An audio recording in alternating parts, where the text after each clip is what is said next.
From the historic Sidney Goldstein Theater, this is the 2026 San Francisco Congressional Debate. Presented by City Arts and Lectures, the Commonwealth Club World Affairs, KQED, and Manny's.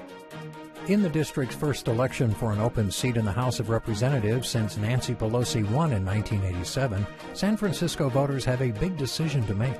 Our city and nation face many urgent challenges: the high cost of living and a widening wealth gap, accelerating risks from climate change, concerns about international crises, and ongoing conflicts between the Trump administration and the state of California. Meanwhile, San Francisco is at the center of an artificial intelligence revolution that could transform the economy and society as we know it. Tonight, the three leading candidates share their visions for the future and how they would navigate the issues confronting Congress. City Supervisor Connie Chan, former political advisor and software engineer Shoika Chakrabarty, and California State Senator Scott Wiener. On June 2nd, San Francisco voters will have their first say about who will serve as their representative to Congress and their voice in Washington. Now the candidates take the stage to make their case. Here are your moderators: KQED senior politics correspondent Scott Shafer and reporter Sydney Johnson. Good evening. Good evening, everybody, and welcome to this candidates debate. Over the next hour, we're going to be posing questions to our three candidates with the goal of helping voters get a better sense of who these people are and how they would represent us in Washington. Later, they're going to have a chance to ask each other questions. We'll explain the time limits and the format for each section, and we begin by asking each of the candidates to answer a series of questions. They'll have up to 90 seconds to respond. If someone attacks another candidate in their answer, we'll have the discretion to give that candidate 30 seconds to respond. Sydney Johnson and I may ask follow-up questions or redirect a candidate if we feel they're not answering the question. We chose the starting and finishing order of the candidates randomly, and we'll be rotating everyone throughout the evening so that everyone gets to go first or last. With that, Sydney Johnson has the first question. Thank you. So this debate is happening on what until recently was called Cesar Chavez Day. California has renamed it Farm Workers Day after a New York Times investigation found that he sexually abused girls and women decades ago. My question is, what did you take away from these stories of women, and what does it tell you about the power dynamics in the workplace and how to deal with it? Senator, we know you'll go first. Thank you very much. Thank you for organizing this, and thank you all for being here today, and thank you to my colleagues, my opponents, for being here.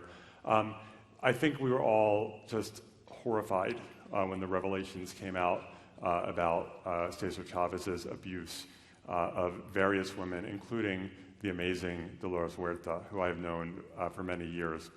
And I cannot even imagine Dolores Huerta at the age of 96 having held that information, that abuse, inside for more than 50 years, and the horror of it. And it shows how far we still have to go in making clear that abuse of anyone, and sexual abuse, abuse of women, we have to have a zero-tolerance policy, that we have to create safe environments in all workplaces, and that there has to be accountability when people violate that safety, and that people who are abused have to have the ability to come forward safely to disclose and not do it in fear. And even after all these years, we still have work to do.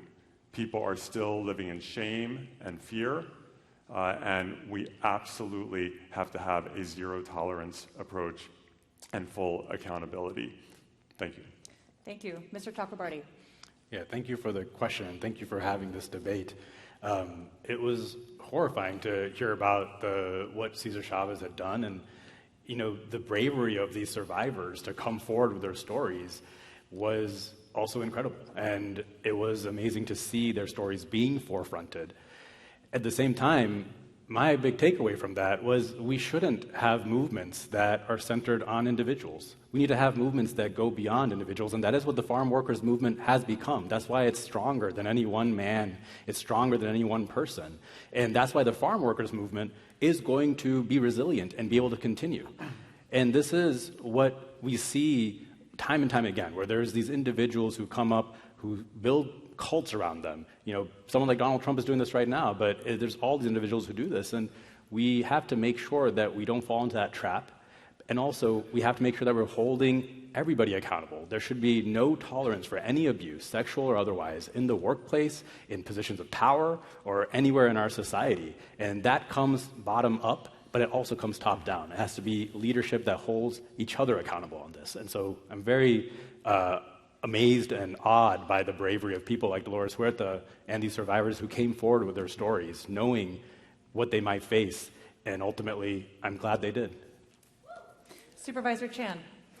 What we actually are seeing is that even as remarkable of a leader as Dolores Huerta has been, that women had consistently been forced into a space where they don't feel like they can speak up and speak out. We saw that in Dolores Huerta, that in the protection of the movement, protections of her family and her network, that she felt even as strong, as powerful as she has been, she couldn't speak out. And that speaks to the dynamics that we have to say that enough is enough. I applaud that United Farm Workers to be able to, as an organization, to stand up and also to acknowledge and call out, because too far often that many organizations and many groups will sweep it under the rug, and instead of to be able to acknowledge. But it is also time to stop to just celebrate women during the Women's History Month and with words and ceremony. It is time that we demand equal pay and equal protection and equal promotion and equal leadership and equal opportunities for women in all spaces, in leadership space, in workplace, and in all spaces, including in our higher education and education space. And I would say that this is the moment that calls for real action, not just with words. Thank you, Supervisor. All right, this time, Mr. Chakrabarty, you're going to go first. After George Floyd's murder in Minneapolis, some Democrats called for defunding the police, while others feel that was a mistake that actually cost Democrats votes in more politically moderate parts of the country. What's your take on that, and how would you apply those lessons to calls now to abolish immigration and customs enforcement, or ICE? Look, I don't think it makes sense for the Democratic Party to blame activists for their own failures and losses in any election. If we were to use that metric, there are Republican activists who say all kinds of crazy stuff. There are Republican members of Congress who are advocating for no right to abortion, even in case of rape and incest. And so the idea that the things that some activists are saying are losing us elections is wrong. Democrats are losing elections all on their own. Now, when it comes to abolish ICE, let's be clear, we have to abolish ICE. And I've been calling to abolish ICE since 2017 because ICE now has the same budget as the military of Canada. It is Trump's personal paramilitary force, and that was clear to us back in 2017 when that was happening. ICE is not an immigration enforcement agency. It is a terror agency. And not only do we need to abolish ICE, we have to hold these ICE agents accountable, and Democrats should be saying that right now, that these ICE agents, you're not going to have immunity when we come back in power, and you will be held accountable, so you got to stop your abuses now. And we have to make sure that Democrats hold the line to claw back the funding from ICE. And in Congress, I will not vote for any budget unless we claw back the $75 billion that we gave to ICE and put that to restoring Medicaid cuts and ACA subsidies. And I'll also organize a caucus of us that will hold our votes to force Democrats to fight when we have leverage. Thank you. Supervisor Chan, you're next. Investing in our education, in our healthcare system, and in all those things that making sure as a safety network for our community is still the right way to go, to make sure that we invest in our community so that we don't have to invest in incarceration. That is still very much should be the principle of how we make our policies. Defund the police may be a slogan, and we have seen a lot of slogans over decades of time. There's a lot of bumper stickers politics, but what remains to be true is that when we invest in our community, when it comes to healthcare and education, and so many more that safety nets that people can count on, we do have a better community, we do have a better city, and that is something that we should still hold on to. Whether we win the election or not, that is still not something that we can say we should change our course when we know that this is something that it works. It works in San Francisco when we invest in our community. And so I say that it is also time when we talk about ICE and immigration, it is to invest in pathway to citizenship. It is to invest in our immigrant community. It is not to invest in illegal killing on our street. That is what is happening right now. Right. Senator Wiener? Yeah, I think when the conversation about defund the police was happening, and I did not support defund the police, but I also what I read into it, it was about how do we have effective law enforcement and also make sure we have other approaches around mental health and addiction and homelessness, so not everything is being funneled into the criminal justice system. And how do we have that smart approach? And I've done a lot of work in the legislature around having a forward-looking approach to criminal justice, so it's an actual effective system and not only about being as punitive as possible, because that is a broken approach that has had huge budget ramifications and human ramifications. In terms of ICE, yes, we should abolish ICE. I called for that in 2018, and I believe it's true today. But it's not just about abolishing ICE. It's about having a completely different immigration system where it's a real immigration system, not just a terror campaign. And we have to have accountability. Speaking of which, I authored California's law last year to ban them from wearing the face masks. We need to take that federal. And I have a bill moving through the legislature now to allow people to sue ICE and other federal agents when they violate their constitutional rights. Right now, it's almost impossible to sue them. We need to make it possible. We're doing that in California, and we need to do that in Congress as well. Thank you. I would ask that you please refrain from shouting. It's just going to take away time from what everyone here is here to listen to. Supervisor Chan, you go first this time. Even before Israel and the U.S. attacked Iran, there were questions about U.S. military funding for Israel, the war in Gaza, and its policies on the West Bank. Given that, should the United States rethink its relationship with Israel, and if so, how? Absolutely. Not only that, that U.S. should always prioritize humanitarian aid around the globe. That should be the role of United States. The first day when Trump administration took office, he defunded the USAID. We know that is problematic because that has always been a long traditional role of United States, providing humanitarian aid all around the world. And with that said, that we can actually see what is happening when United States continue to provide weapon and funding to Israel government that has been killing in Gaza. It is a genocide, and we know that, and that United States should not play a role in that. We need to stop and halt that funding. We should have done that long ago, and instead what we need to do is to hold the Israeli government accountable and prioritizing humanitarian aid to Gaza right now and hold Israeli government accountable for the terms and conditions of ceasefire. Are you saying there should be no military aid to Israel, or that it should be conditioned in some way? There should be no offensive military weapons funding to Israeli government. Okay, thank you. Senator Wiener? Yes, we do need to change the relationship. And what the Israeli government inflicted on Gaza quickly went beyond self-defense after the October 7th Hamas massacre in Israel. And Israel has a right to defend itself. It went quickly beyond self-defense and inflicted a level of catastrophic destruction in Gaza, in Gaza, a level of catastrophic destruction in Gaza that I do believe it constituted a genocide. And so I believe that the U.S. should not be funding the destruction of Palestinian communities. And so on the first day I got in this race, I made very clear that I will not support the sale of offensive arms to Israel. I will not support U.S. funding for the destruction of Palestinian communities. How do you determine what's an offensive weapon? I support Iron Dome, and I think there is to me, there's a clear distinction. It's not only about Gaza. What's happening in the West Bank and what has been happening in the West Bank for a long time is vile, and in my mind constitutes, it is a move towards ethnic cleansing in the West Bank.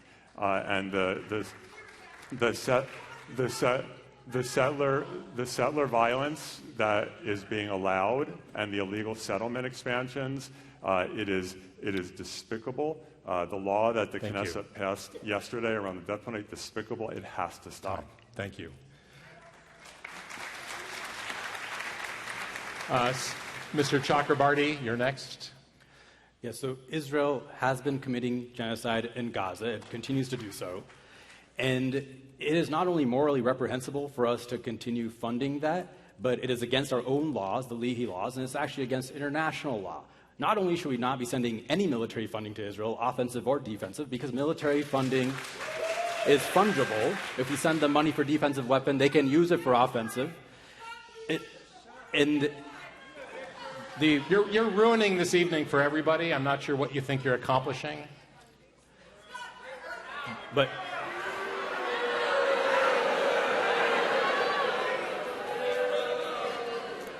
we're going to pause the clock until we deal with this interruption.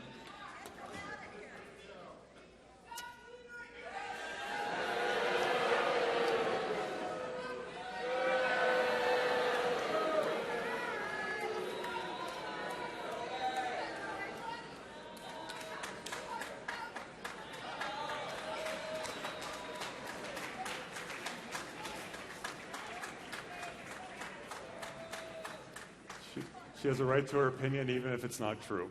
So there we go. Okay, not sure if we can.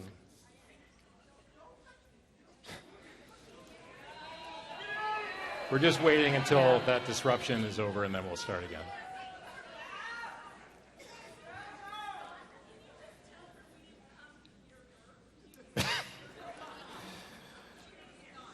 Okay, now let's get back to it. I'm going to re-ask the question.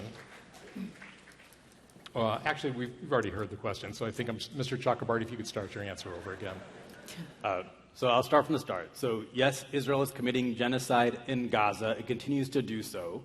And we should not be funding Israel's military at all, offensive or defensive weapons, because defensive money can be used for offensive weapons. Money is fungible. And when a country is committing genocide, it is against our own laws, the Leahy laws, and it's against international law, and it's morally reprehensible to continue funding that. Now, not only should we not be providing funds to Israel, we should be exploring how to stop this genocide, including looking at sanctions on the leaders of Israel, because we have a moral obligation to stop this genocide. Now, you're right that this predates October 7th. Israel has been expanding settlements into the West Bank for a long time now. They've had Gaza in an open-air concentration camp for years. We had an intern in our office, in AOC's office, when I was chief of staff, from Palestine, and it was incredible how every week she would have a brother or an uncle picked up by the IDF, thrown into detention, and that was just normal life for her. Now, the way to stop this is it's not going to be enough just to say we should stop funding Israel's military, because right now the vast majority of people support that. They don't want to send any more American money to fund bombs. But the vast majority of politicians in D.C. want to keep supporting Israel and sending money there. The only way we do this is by breaking the Israel lobby's hold on our government and by replacing not just Republicans, but a lot of Democrats who are taking that money. And I'm the only one on the stage willing to support challengers to corporate Democrats and Democrats who are bought out by this money so we can finally stop sending funding to Israel to commit this genocide. Thank you. Thank you. We'll have Senator Wiener answer this one first. The cost of health care is top of mind for many voters. After Congress cut federal subsidies for the Affordable Care Act, premiums for many Americans have doubled, tripled, or gone up even more. We know you all support Medicare for all, but short of that, what achievable ideas do you have to make health care more accessible and affordable? Yeah, this is incredibly important, and it's been a huge focus for me in the legislature. In the 2024 election, there was a lot of focus on the price of eggs as the cost of living, and we all want eggs to be affordable. But it's housing and health care are two of the absolute drivers of the cost of living crisis. And the level of medical bankruptcies in this country because of this broken, totally disjointed system where people fall through the cracks and people have to make choices. Do I bring my kid to the hospital for asthma and go into bankruptcy, or do I risk my kid's life so we don't go into bankruptcy? And no one should have to make that choice. And so until we get to Medicare for all, we have to strengthen the system we have. And that means forcing insurance companies to actually cover things. And I authored California's law to force insurance companies to start covering mental health and addiction care. It's the strongest law in the country. We've been working to remove prior authorizations. We've been removing the cap copays. I authored the California's law to cap insulin copays at $35 a month. We cracked down on the pharmacy benefit managers, PBMs, the drug middlemen, and they're driving up the cost of prescription drugs. We've done that work, and I've done that work here in California, and we need to do that in Congress to make sure people aren't falling through the cracks, to make sure people aren't going into bankruptcy, and they can get the health care we need, and then we need to get to Medicare for all to move away from this broken system. Thank you. Mr. Chakrabarty. So first off, we have to restore the cuts to ACA subsidies and to Medicaid. And in Congress, in the first term, I'm going to organize a caucus of us who hold the line here, who make sure that we don't pass a budget, we don't cave on debt ceiling fights until we get that funding restored. We have to force the Democrats to fight. But we're living in a huge change moment right now. I mean, I've been working in politics at the federal level for over 10 years. In 2018, I helped elect the squad through Justice Democrats, and that was possible because of a small change moment then. And what I'm seeing right now is way bigger. This election and the next is going to be the election where we can pass Medicare for all. But you're right that that's not going to happen with the current Democratic Party. To do it, we're going to have to change Democratic Party leadership, and I'm the only one here willing to do that. And we're also going to have to replace a lot of the Democrats who are currently bought off by the health insurance lobby, by the pharmaceutical lobby, and with insurgent candidates who are willing to challenge them.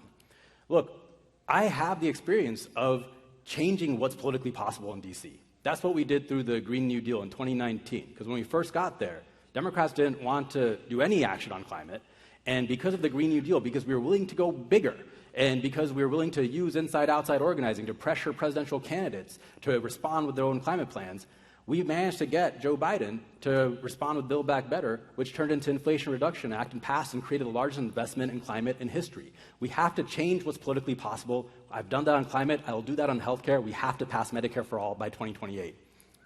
Supervisor Chan.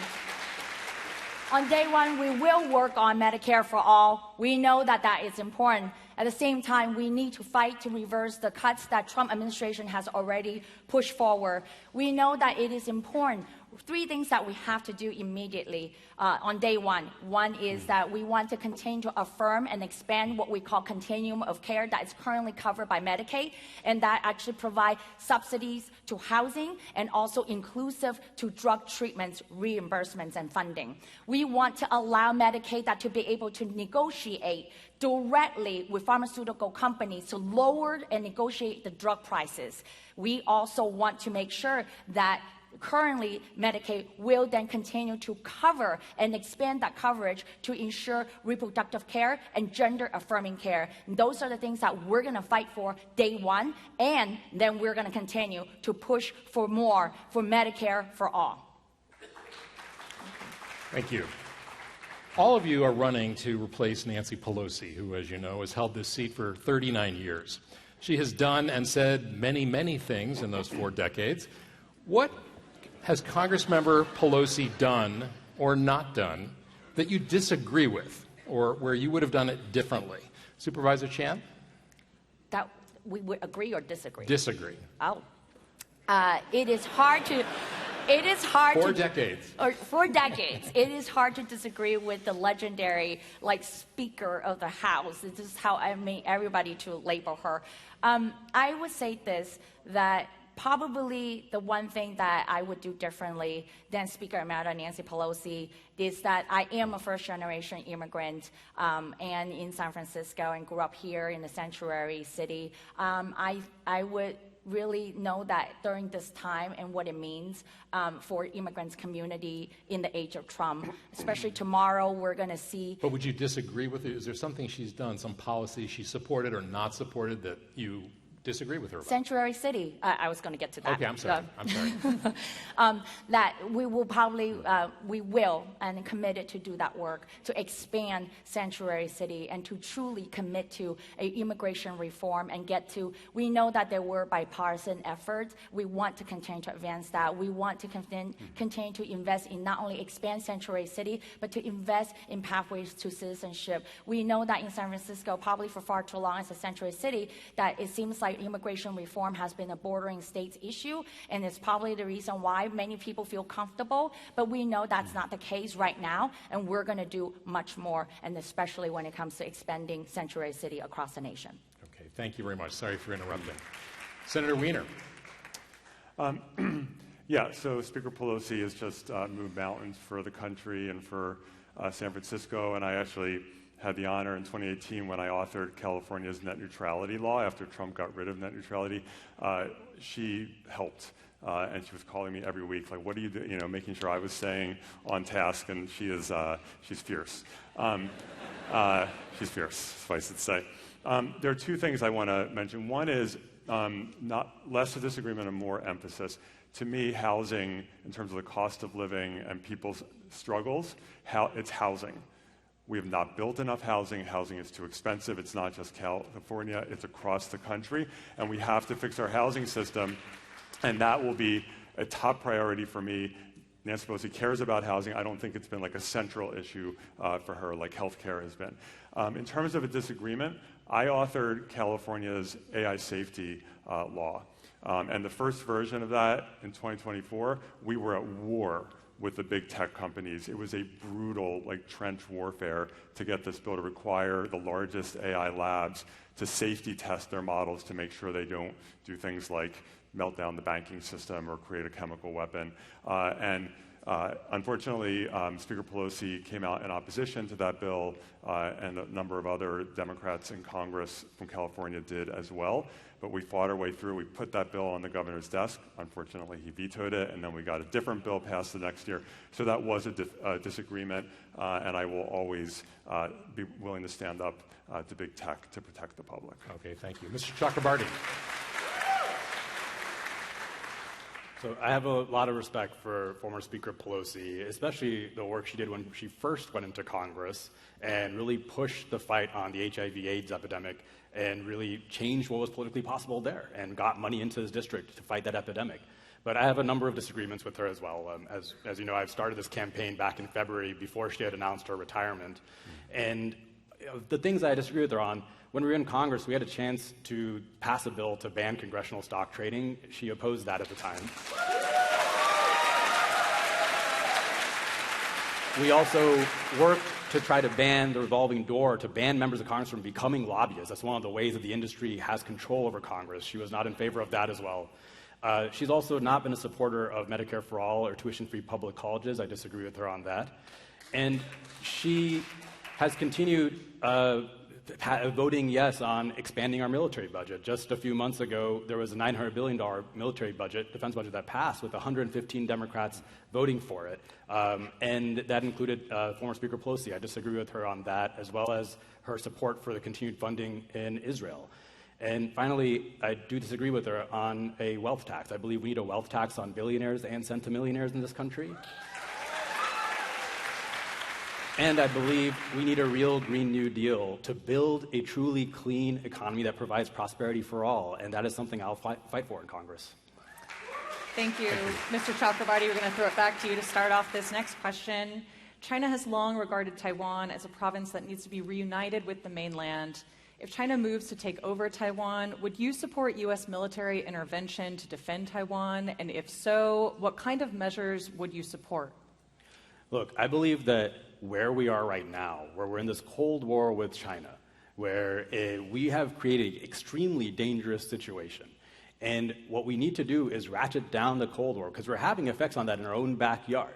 Right now, Chinese Americans in America are facing all kinds of racist attacks because of what we've done. So I believe we need to move away from this Cold War, move towards cooperation, because there are a number of issues. Even though we disagree on a lot of things with China, there are a number of issues like the threat of runaway AI or climate change or nuclear proliferation, where we have to work together with them. And I would use every diplomatic means possible to prevent China from invading Taiwan in the first place. I believe that the policy we've had in place for a long time of strategic ambiguity, of us having relations with Taiwan and relations with China is the way to get there. I will do everything I can to prevent a war with China, because a war with China would be World War III, and that would be absolutely disastrous. Would you support using U.S. military, resources, and what would be your criteria if so, though? I support sending defensive weapons to Taiwan right now to keep a war from happening, but I would not commit on this debate stage to sending military forces. No, I don't want war with China. Thank you. Supervisor Chan.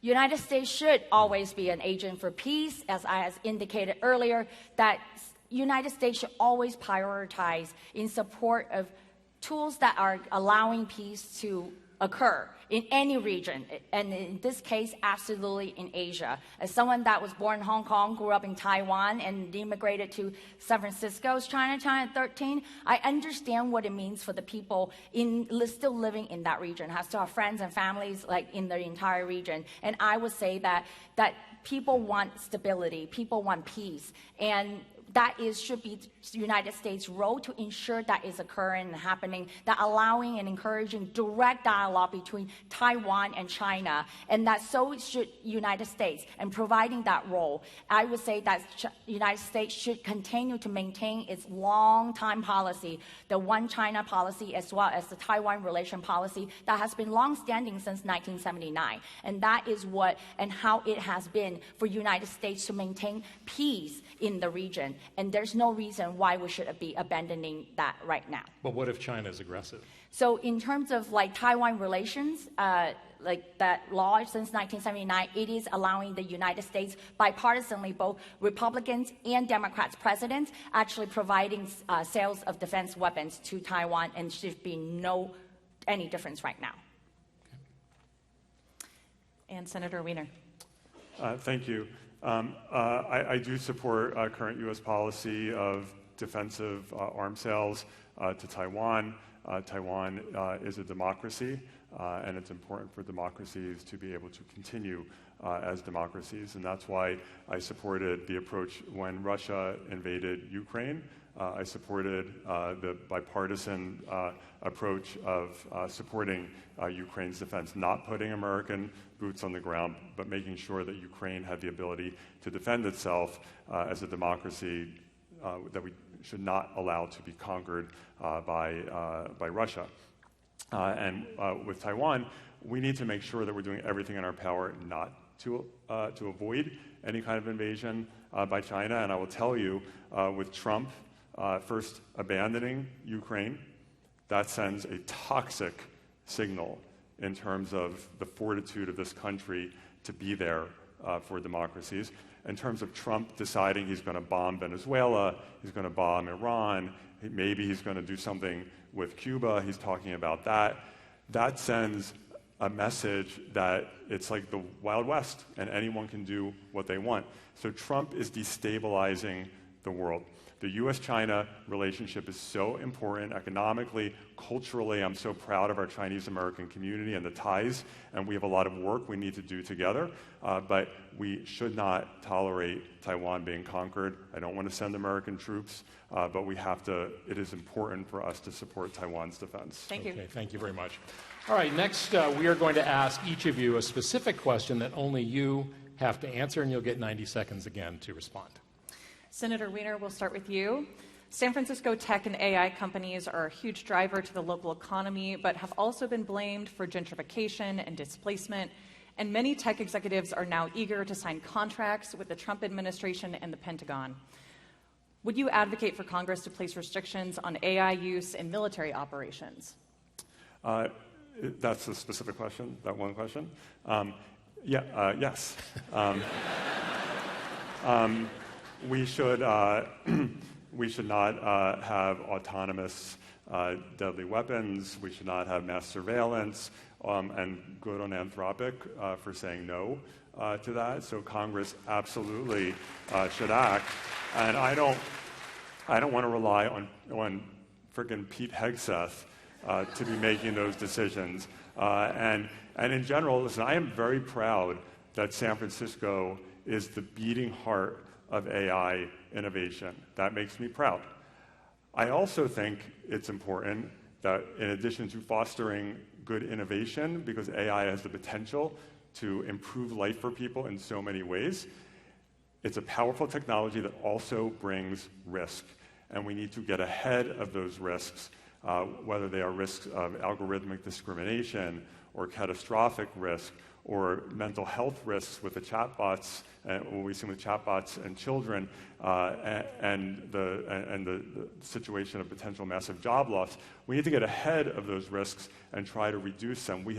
This country has been terrible about doing that with technology. There's no federal data privacy law in 2026. There's no federal social media law. There's almost nothing on AI. I have been part of the team where we've done smart regulation at the state level to make sure we're fostering both innovation and protecting public health and safety, and we should do that in Congress. Thank you. Next question for Supervisor Chan. During your time on the Board of Supervisors, you opposed Mayor Lurie's rezoning plan to build more housing. You also initially opposed closing part of the Great Highway to create Sunset Dunes Park, and you were once critical of the SFMTA plan to improve public transit on Geary Boulevard. These things eventually got done or passed in one way or another. Given that, tell us why San Francisco voters should believe you'll be effective at getting things done. Because I think at the end of the day that you actually see what happened with the family zoning plan that was actually passed, that now is being sued by everybody, and that how it's actually not effective. You have both the developers saying that, as well as how the community is saying that. The family zoning plan passed, and then the day after that there is a Marina Safeway project where then Mayor Lurie himself, as well as Supervisor Steve Sherrill, is now against the project. And so we know that family zoning plan doesn't work because it doesn't protect our tenants and small business. There's a lot of work that actually needs to be done. We know that Great Highway, while that there's a vision for a better future that without cars, that what we actually need to do is to invest public transit and not just to simply close a road. And we know that, sorry, the third one was Geary Boulevard Transit. Geary Boulevard Transit, that actually it got done. And what it has done is that transit only lane that was actually done on budget and on time. And while that we make sure that we are having a block by block design that actually listen to the constituents, inclusive of the small business. If you go on to Geary Boulevard right now and asking different small business, they can tell you it was done and it was done well. Government is not about just winning a vote. Government should actually be listening to its people, to actually voters, to constituents, and make sure that we deliver solutions for the people that actually solve the problem. Thank you. Mr. Chakrabarty, you're running, of course, to represent San Francisco in Congress, but in 2018 you signed a property deed under penalty of perjury promising to make a residence in Maryland your primary home. Over the course of a decade between 2010 and 2020, you voted in San Francisco just once, but records show you did vote in New York City in 2016, and you told Politico you voted there again in 2018. Given that history, why should voters trust that you are truly rooted in this city and that San Francisco's best interest will be top of mind and that you're not a carpetbagger? So I moved out to San Francisco when I was 23, and when I first came out here, I wasn't very politically engaged like a lot of people in their 20s. And so I did miss a few votes in my early 20s. And the reason I got politically engaged was being out here, working in tech, seeing the cost of living crisis crushing my neighbors, displacing people. I realized I wasn't working on the problems I should be working on. That's why I quit tech and joined the Bernie campaign in 2015. And then during the 2016 cycle, I was campaigning for Bernie all around the country. And so I was outside of the city when I voted then. And then 2018, I was running AOC's campaign in New York. So I was in New York and voted there. But after I spent my time running AOC's campaign, and then I was her chief of staff in D.C., I came back to San Francisco, and I've been here ever since and voted here ever since. In 2018, I bought my parents a home in Maryland. You know, after everything they've done for me, it was literally the least I could do. And it's properly marked as a home for my parents on mortgage documents, on property insurance documents, on tax filings. There's one doc where we made an error. Now, the issue is there are attack mailers that are coming out against me right now, saying that I live in Maryland, which is clearly not true. Like, that's a lie. And you have to see who's funding these attack mailers, because I think that's really the big problem. It's a super PAC that's being funded by crypto billionaires who are Trump donors, by tech VCs, including Gary Tan, who the week that the mailers went out, co-sponsored a bill with you, Senator Wiener. And these billionaires, they're not funding this stuff because out of charity. They're doing it because they expect a return. Thank you.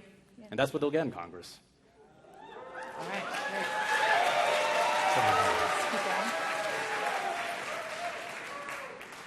Great. Senator Wiener, do you want 30 seconds? Sure. First of all, I'll get my little tiny violin out because let's be clear, Mr. Chakrabarty has spent more of his tech hedge fund money than everyone else combined, including outside campaigns, more than everyone. And let's talk about Gary Tan. You tried to meet with him. He wouldn't meet with you early on, so you're mad about that. And we are working on a bill to take on big tech. That's what the bill is you're talking about. It's a bill to take on big tech on behalf of startups. We have consumer advocates with us. And so let's focus on the policy, not the personalities. Thank you. So now we're going to give the candidates a chance to ask one another a question of their own choosing. Please limit your questions to 30 seconds. No speeches, please. And then they'll have 90 seconds to answer it. Mr. Chakrabarty, you may ask the first question of one candidate. They have 90 seconds to answer. Senator Wiener, so you know that Trump's tax cuts have gutted public services, and right now there's two ballot measures to help restore that. There is a wealth tax on billionaires, supported by Bernie Sanders, and the Overpaid CEO Act. I support both. Unions support both, and you don't. Your donors, your top donors, including Trump donors, are going to pay these taxes, and they're putting in millions of dollars into your campaign and super PACs. So if you can't stand up to your donors to fight Trump's tax cuts now, how will you do it in Congress? There was a lot of talking smack there. It's not true. I have a long history supporting progressive taxation. Just a few years ago, I supported the ballot measure that raised income taxes on the wealthiest people in California. It unfortunately lost. I supported it. I support, and I've been very vocal about increasing the corporate tax rate in California to make up for the corporate tax cut that Trump gave folks. I have been very vocal. We need to reverse the lion's share of Trump's tax cuts for wealthy people and corporations, and also the George W. Bush tax cuts. I'm supporting an income tax renewal for high earners on the ballot this year. So I have put my money where my mouth is in terms of progressive taxation, making sure that wealthy people, corporations, pay their fair share. In addition, downtown San Francisco has not recovered yet. And anyone who was here in 2019 and goes down there now knows that. Union Square has not recovered yet. The city is doing better, but it has not recovered. And 2 years ago, we went to the ballot with a unity business tax reform that I campaigned for that is bringing in additional revenue that was negotiated between labor and business to reform the entire business tax structure, and it passed. And I think that now is not the right time for us to be going back with another San Francisco business tax, given that we have not yet fully recovered from the pandemic. Thank you. Supervisor Chan, you may ask the next question. Thank you, and I think I'm going to ask a very similar question to State Senator Wiener. Probably framing slightly differently is this, that we know that our transit really in need of funding because it's facing a significant deficit. And that's our entire transit system, BART and Muni. But why is it that when you have a chance to actually have a progressive taxation, a regional overpay CEOs tax, and yet you chose to actually go for a regional sales tax where every voter have to pay?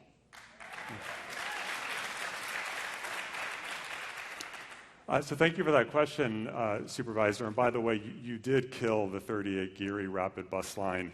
So now people in the 38 Geary have a longer bus ride because you killed that project. And you also opposed some of the early funding measures that we tried to do to save Muni and BART from collapsing. It was a 10-to-1 vote at the Board of Supervisors to support our bill to increase funding for transit. Supervisor Chan was the sole supervisor who opposed that. In terms of, I have for the last 3 years been the top champion for public transportation in the legislature.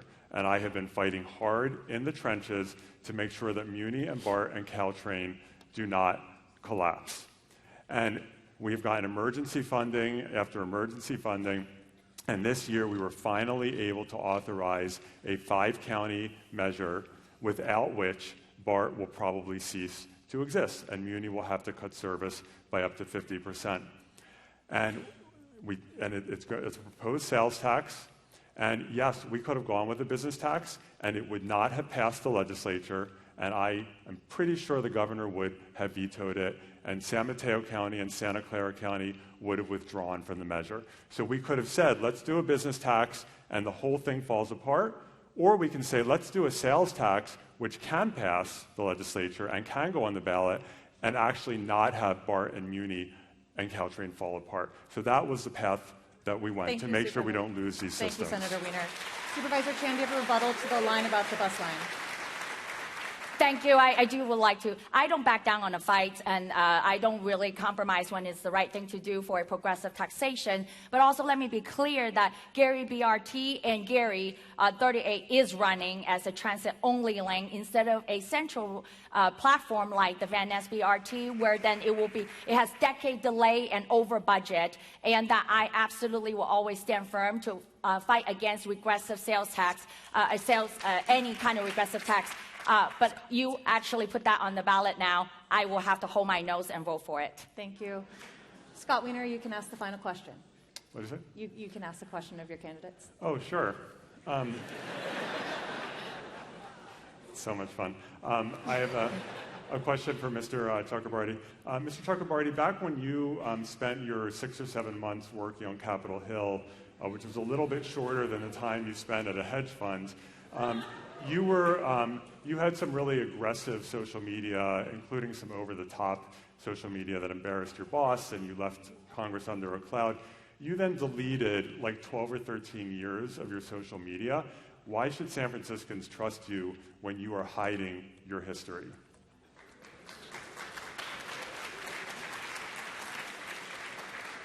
So first off, to address my time on Capitol Hill, I'm pretty proud of that time, because in that time that we're there, working with AOC, going up against the establishment, we completely changed what was possible in D.C. Like, we went in 2019 at a time when Democrats wanted to do nothing on climate, and then, we managed by pitching something bigger to completely change what was politically possible in that moment. So I'm proud of the work I did there. The reason I deleted my social media history is, like a lot of people, in 2023, I want to take a break from social media. I mean, that's not so crazy, is it? But at the time, I think the tweets you're talking about, yeah, I was aggressive against some other Democratic colleagues. At the time, Trump was caging kids, and there was a border funding vote that came up for a vote, and a bunch of Democrats caved and voted for it. It upset the entire caucus. The Hispanic caucus was in revolt, and I expressed that frustration. I said that our immigration system is racist, and I understand that that upset some people, but it was true. Now, the problem I see today is that Democrats keep caving. They keep caving on ICE funding. They keep caving when it comes to cuts to ACA, to Medicaid, to food SNAP benefits. We don't have a Democratic Party that fights. And yes, I am running to change the Democratic Party. I'm the only one here that's willing to do that. And that's going to ruffle some feathers. So if you want someone who's going to get along to go along, then I'm not your guy. But if you want someone who's going to go there and change the party, that is what I'm offering in this race. Thank you. All right. Well, time flies. And so before we end tonight, we're going to give each of you 60 seconds to summarize why voters should choose you, clarify something you said earlier, however you want to use your time. It's yours. 60 seconds. We start with you, Senator Wiener. Thank you very much. We are in a moment in time that is so dangerous for our country. And we're going to start now and then in November making change, taking back the House and hopefully the Senate this year.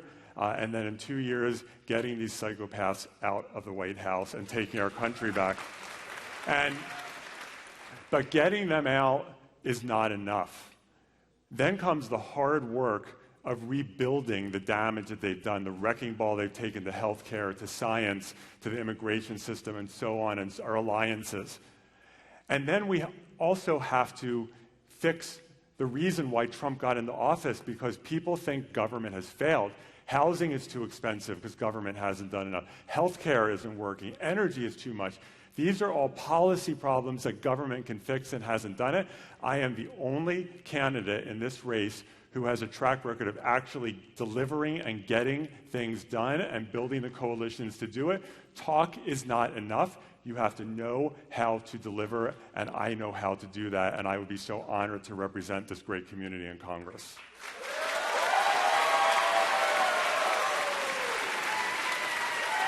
Mr. Chakrabarty, you can go next. Look, politics, as usual, has gotten us into this mess. And in D.C., I've met tons of career politicians, very experienced state legislators, and I saw why they get nothing done there. They go there, they say yes to whatever leadership wants them to do, they sell their votes to the highest bidder, and that's why nothing changes. Well, I'm not running to climb the ladder of that broken system. I'm running to change it. And right now, that's possible. I mean, Zoran won in New York, and there are insurgent candidates all across the country who are running and winning.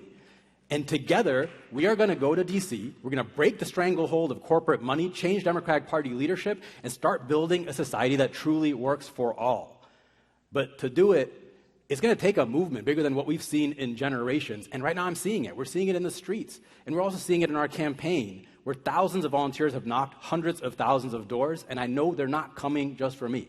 They're coming because they're sick and tired of a broken status quo, and they believe a better future is possible. So I invite everyone here to join us. Let's turn this moment of possibility into reality. And Supervisor Chan will get the final word. It is an unprecedented time. Trump is spending $1 billion per day for the Iran war. And we know that is unacceptable. He's attacking working people every day. But here in San Francisco, we have done a lot of work for the working people. As your budget committee chair, we have fight against Trump. When Trump cuts our health care, we put $400 million on reserve to safeguard our health care. When Trump attacks our education here in San Francisco, we fund affordable child care. We fund Free City College of San Francisco. We fund our schools. And when Trump now attacking our immigrants, and including challenging the birthright citizenship, we in San Francisco has a chance to send a first-generation immigrant, a Chinese-American woman, to Congress from San Francisco, delivering for the working people. We love to have your support. We deserve your support, and we want your support so that we can deliver a working people's agenda in Washington, D.C. Thank you.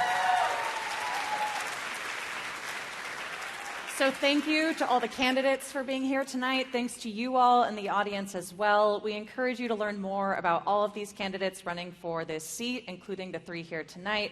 Please stay tuned for announcements about upcoming town hall events at KQED with the leading gubernatorial candidates, and to hear interviews with all of the top candidates running for governor. Check out KQED's Political Breakdown podcast. Have a good night. Thank you.